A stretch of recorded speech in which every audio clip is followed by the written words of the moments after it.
You're listening to the Empowering Process podcast with your host, Gail Kraft. Listen as she holds frank discussions around how your purpose, being present, and trusting your power impacts your life. Whether you're an entrepreneur, leader, or developing your vision, you'll find wisdom and insights you can utilize right now. Welcome your host, Gail Kraft.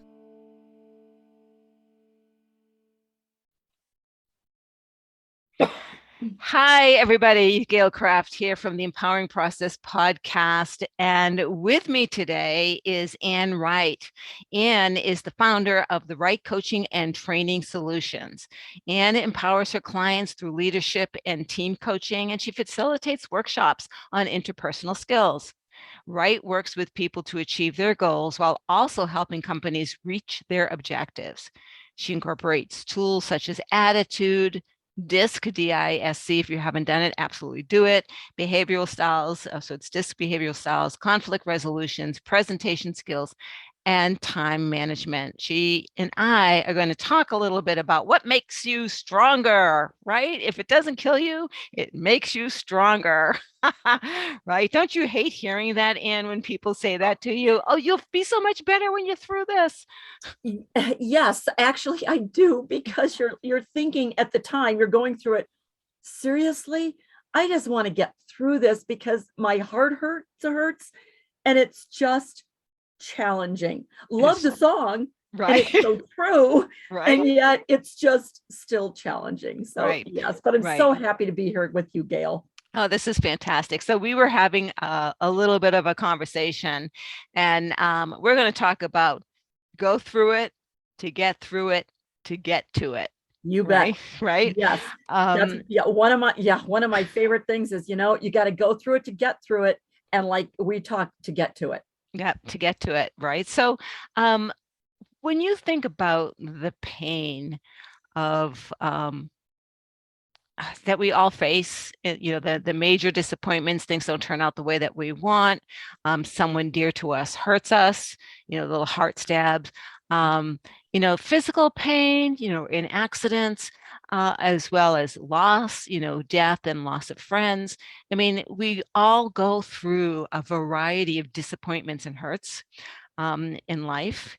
And what are some of the things that you have experienced, if you're willing to share, and some of the things you've done to kind of ride the storm?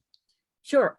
Some of the things I've experienced are challenging, and yet, for example, years ago, I went through a divorce. Happy to say I'm happily married, have a great son, but I went through a divorce.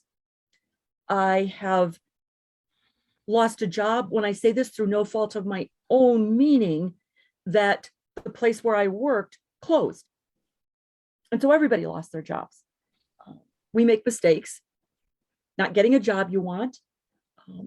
My son, my one and only, who I love more than anything else in the whole world, was 10 weeks early. And so it's not that having a baby, well, having children could be challenging, but having a baby 10 weeks early was so not in the quote plan, the way I envisioned it. You get a new supervisor, you have children that go through challenging times, and things aren't working out the way you hope for them. So, Ann, can you share one in particular with us and what that experience was and how you came out of it? Yes. I think I'm going to, it comes to mind, maybe I'm going to think about the divorce right now. I can relate to that one. Sure, let's go. Okay. Yeah. I think a lot of people can't, and the things we're going to talk about, regardless of whether you go through them personally or professionally, I know in a lot of the workshops that I am really practical application oriented. What I really strive for is to share, you get 2 for 1. What we talk about, you can use personally or professionally. So we may be talking about the divorce, but the strategies can really be used in any situation. Right. And so, and one of the reasons I love talking about these things is I think that I would have gotten through it sooner if I would have had some of these strategies then. But of Right. course, I learned them through the years. We talk about mindset, but as you said, what the heck is that? What does that really mean? And what can people do? It's the way you think about things. It's one thing is, what do you say to yourself? When I went through my divorce, I said some really unkind things to myself about myself because my confidence was shaken.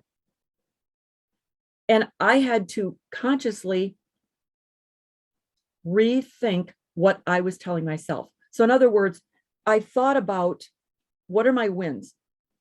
I thought about a time when I was successful and wrote things down. So I wrote down, what is a time, or when it was a time that you were successful, and what were the things that contributed to that? And so I could look at the positive things I had to offer versus the things that I was making up about myself because I allowed somebody else at the time to define who I was. And I'm trying right now, my son is going through a challenging time as we talk, and I'm trying to share with him, don't allow other people to define you. So write things down. Some people journaling. How do you feel? Get it out on paper. And then you can move on. I talked to people. I was really careful who I surrounded myself with. And if you have a couple people that you trust, and by the way, that doesn't mean they agree with you all the time. Mhm. It doesn't mean they sugarcoat things. What it means to me, at least, is they're going to be there to listen, to ask questions, to say, it will be okay. So what are you going to do to get where you want to be? And they're kind of like they're a soft place to fall. Right. So one of the strategies that you mentioned was to write things down. Right. Yes. Here's one of my favorite. Okay. Take loose leaf paper and write down all of your anger, all of your blame, all of the poison, everything in there, and then roll it up, take it outside, and light it on fire, and truly say, whether you believe in God, whether you believe in the universe, whether you believe in air, I leave it up to you now. This is yours. I no longer own it. When you do that, then you can go back and journal about possibilities. Then you can go back, with a clear heart, right? I love that. Right. Yes, because sometimes I've written a letter. If I've been angry about something, you write that letter, I never send it. Oh, no. But you write it. And like you said, I've never set it on fire. I've thrown it away. Okay. I don't like this. But yeah, like you, I've written a letter about what I am so either angry or hurt about. And then you throw it away because then it is gone. Right. I love that. You need to writing it down. The physical act of writing gets it, brings it into the third dimension where we live, and it gets it out of your heart. So I'm going to share a story with you about what doesn't kill you makes you stronger. And I don't share this one too much, but it really is probably the most powerful, pivotal point of my life. And it was probably 2014. I crewed for many motivational speakers. I was into that scene. And there was this one woman who I totally loved her message, totally loved her approach. And she had moved to Oregon. And I offered to help her build her retreat center. She moved to do that. And I'm, past history and corporate project manager. I had a lot of contacts. I mean, I knew architects and designers and stuff. So I was going to go up and help her create her RFP and start, getting bids. So I go up and I get a few requirements from her. Now, I walked away from my home, from my business, from my friends to Wow. move with her because that's what she wanted. I can't work remotely on this, Gail. You need to be here. Okay. When I got there, I did zero project management work. I was making cold calls, which is not my strength. I was reviewing and writing her copy. This is your copy, not mine. I was working with her technology person. I just, you name it, I was doing that had nothing to do with why I came there in the first place. And through the process, there was another person who left, she left Nevada, and her and I became roommates, same experience. And it was a very hurtful situation. And I don't have to go into the details why, because that's is history. But I will tell you, there was a point when I was in my apartment, laying on the couch, ready to call 911 because I was having a heart attack. That's how much my heart was broken Yep. from what I expected and what I actually walked into. And I stopped and I thought, what is it about me that I need to face that I allowed myself to walk into this situation? Because I would never have done that if it weren't her. I would have been like, no, I don't need to move up there. No, I don't need, right? Any other Yes. business transaction, there was no business transaction because I trusted and believed in her. But that's not her fault. That was mine. So what am I lacking? What am I looking for in this relationship that I need to bring to myself? So I did a lot of soul searching as to why, because I did not want to ever walk into this kind of situation again. So I wanted to understand me and understand what I wanted to do about it. And so one of the things that happened is I had done a 30-day action plan for her on one of her programs and did not get paid for it. So I decided it was time for me to leave because I had solved whatever my issue was. I didn't leave in pain. I left healed. And I called the accountant and said, so where's my check? And she said, well, I was asked to put a hold on it. And I said, well, let me explain something to you. I was asked to create and deliver something. It has been created and delivered.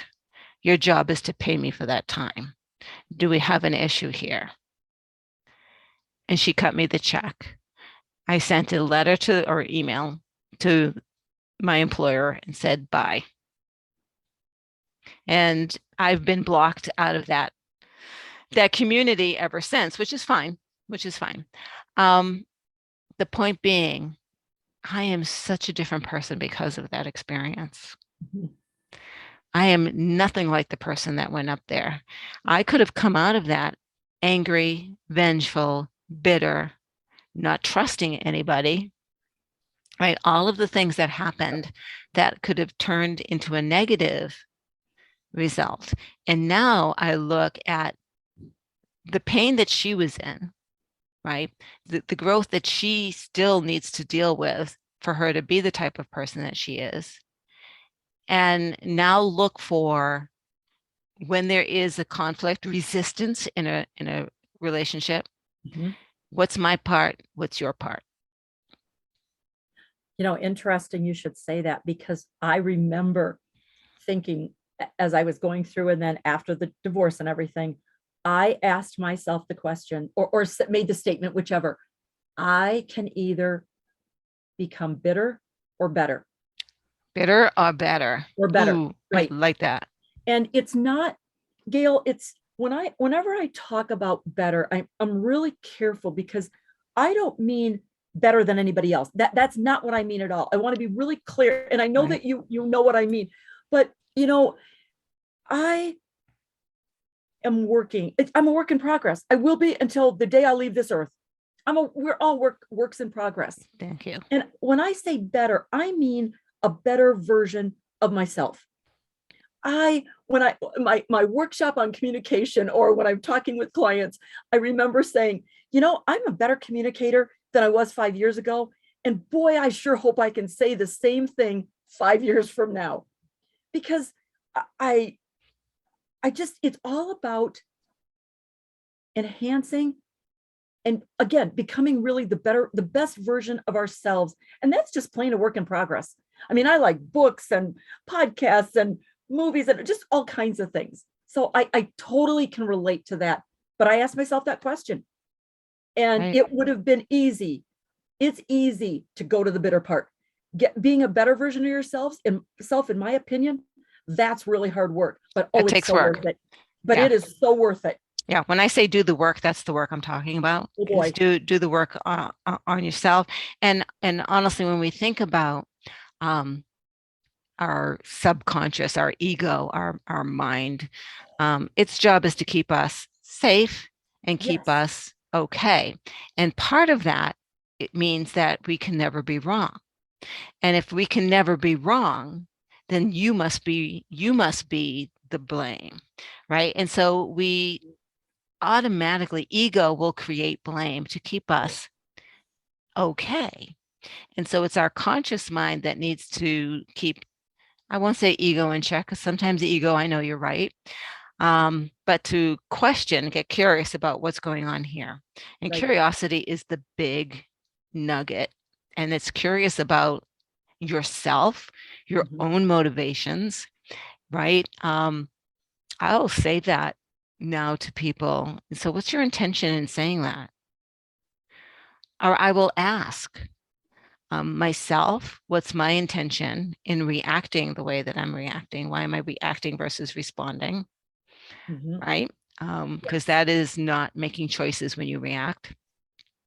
And if someone does something to harm me or tries to harm me, like she did, it never gets to that point, because I look and think, what pain are they in that they need to lash out at me so they feel better?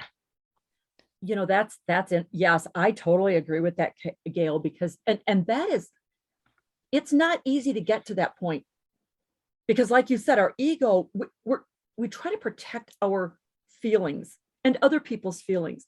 But like you said, sometimes I think, what is it? That person must be in so much pain. And I have had to look at myself and think, what are these feelings about? Is it about trying to make myself feel better? Am I trying to avoid something? And it's sometimes those are hard questions to ask yourself.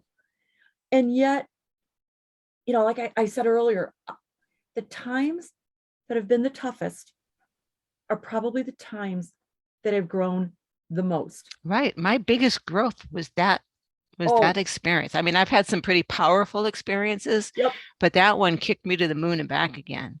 When, Right. yeah, the year I was going through my divorce, I mean, I was going through a divorce.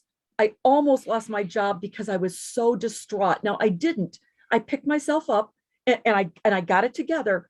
But nevertheless, I had a minor car accident, and my parents, after 30 years of marriage, decided to separate. That was a lot. And please, I do not say this, poor me. That is not what I mean. I It know. was just a lot to go through at the same time. Now I look back and go, you know what? I made it. Thank God for faith, a really good counselor, and some great friends. That's Those things were my saving grace. And it's been a while since I've been there. And yet I still remember it, not in, but not in a bad way anymore. I look at it and go, I want to remember these things and remember the lessons. So I hope to never go through it again. And I am I believe that I am a better partner than I would have been to my husband if I hadn't gone through that. Because I catch myself going, oh, I don't want to go down that path. And I also, oh my gosh, I had to look at the things. It takes two people when there are challenges, for the most part. There are some extreme circumstances, I understand that. But usually, and I look back and go, I can identify the mistakes that I made. It doesn't make me a bad person. We all make mistakes. And we work really hard with our son. I say, my husband and I, so you made a mistake. What did you learn from it? Well, a lot of it is learning accountability, right? Yes. And that, again, because ego doesn't want to be wrong, that is a learned exercise. That is a learned tool. It's not something that we easily step into, right? But accountability means, oh, right, here's how I am a co-contributor to that situation. And is that okay? I mean, don't feel bad about it. It's, and is it who I am? If that's who I am, then okay, accept that that's who I am. That means I need to find situations that are more resonant with who I am. Right. That's all. It's all about resonance, right? Mm-hmm. Whether or not we fit together in a conversation, whether or not we fit together in cohabitation, whether or not we fit together. I will be honest, I have two friends that I went into business with. The first one was a disaster. She's no longer a friend. We are friendly, but she's no longer a friend. That must be challenging. Yes. Yeah. And I learned from that, I don't want to do this again. The second one, I told her, I said, we need clear guidelines as to our roles and responsibilities. Because of that, we developed clear guidelines. She crossed them time and time again. And I'm like, if I'm doing this and you're doing this, then that's not getting done. This is my job. We agreed. And I ended up closing. And I said, we're going to close the business before we're no longer friends. Right. Right. Yes. Your friendship is more important to me than this collaboration. You know what? And that must have been very challenging. I lost a shitload of money. Oh, ouch. Too, Ouch. right? But the friendship was more important, Mm-hmm. right? And yeah, and not that we're old, Gail, I don't mean that. However, we're experienced. The experience, yes, the more experience we acquire, it is interesting how priorities do change. And I love what you said. You ask yourself, what is ultimately important? And you said something a few minutes ago. And sometimes I've had to ask myself, is this who I am? And if it is, that's fine. There are certain things about me that's just who I am. Right. There are other things I've had to ask myself, is this who I want to be? Right. And if the answer is no, what do I need to do? Right. And if my husband and I had a conversation a few years ago, and it was a hard conversation, and I had to take a step back and think, what was the reason for it? I agreed with part of it. I didn't necessarily agree with another part. And I said, what was said was, I understand it. I wish that you would have followed up with this question. And what it taught both of us is, I need to do a better job of saying, this is what I also need from you to help you better understand where I come from. Now, that's going to sound really selfish, and I don't mean it like that. Oh, there's nothing wrong with being selfish. Sorry. Yeah, because, I love Stephen Covey's 7 Habits. And one of the habits that is the one that really resonates with me is seek first to understand, then to be understood. And I do want to understand people. And I've also learned that it's important to me and for me to share with people my viewpoint, so that not only do I understand them, but they understand me too. Again, not agree. You don't have to agree. Yep. I just want to be understood. So, and I would rather talk about the actions than a quote. I actually know someone who uses that phrase, seek first to understand, as a weapon. Oh, right. Yeah, and yeah. So, and honestly, in a very harsh and negative way. So it is about putting your ego aside. Mm-hmm. Mm-hmm. put your ego, because if you are trying to seek information from an egoic position, you are being harmful, you are being harshful. Right. I also use the phrase, if it's ergonomic, then you can move forward. Ergonomic means it doesn't harm me, it doesn't harm Mother Nature, it doesn't harm someone else. But if there is harm, if you can see harm, then you Right. need to stop. I totally agree. I never, and when I say this, I never even thought about like that, but I can see where people, and yeah, people can take lots of things. It depends on the intent. So It's the intent. yes, my intent is really help me have a deeper understanding of what you're thinking. Right. So Right. yes, and I love the fact that we talk about responding versus reacting. I used to be the queen of reacting. I'm not that anymore. I gave that crown away a long time ago. I don't know. I had it for a very long time. Maybe we shared it, or we shared it. But I think being honest with yourself about intention is probably one of the challenges that my clients have. Yes. I had a client who followed me. I moved and she followed me, and which was very scary for me. Yes. And I had asked her, why are you moving where you're moving? And, she gave me, some foolish answer that I said, no, I want you to really dig deep about your intentions. And then I finally said, if you're moving there because I'm moving there, you need to stop right now. And she didn't. And she did follow me. She did join, same groups that I joined, until I finally had to be mean and kick her out. Right. And I tried all of the tender things, but she wasn't being honest with her intentions, and at least with me. And I don't think she was being honest with her intentions with herself. Right. And until you can, and it's okay if it's something that you wouldn't want anyone else to know. Mhm. Right. Like, Yes. I don't want anyone else to know blah, but Right. I have to be honest with myself. That's the reason why. Right. Right. And then you make your choices based on those, at least clearly and honestly. Exactly. Right. It's interesting you should say that. And when my husband and I got married about a year before, he decided to become Catholic. And we had a conversation. I mean, I was happy about it. Don't misunderstand, but I did ask him, are you doing this for me or for you? Because this decision is way too big to do it for anybody but yourself. Right. And the good news is, he said, Anne, his dad, who has since passed away, but his dad said, if he were ever going to, and again, this is not about you should or shouldn't, this is a conversation. His dad said, if I were going to join a religious group, this is what I would do.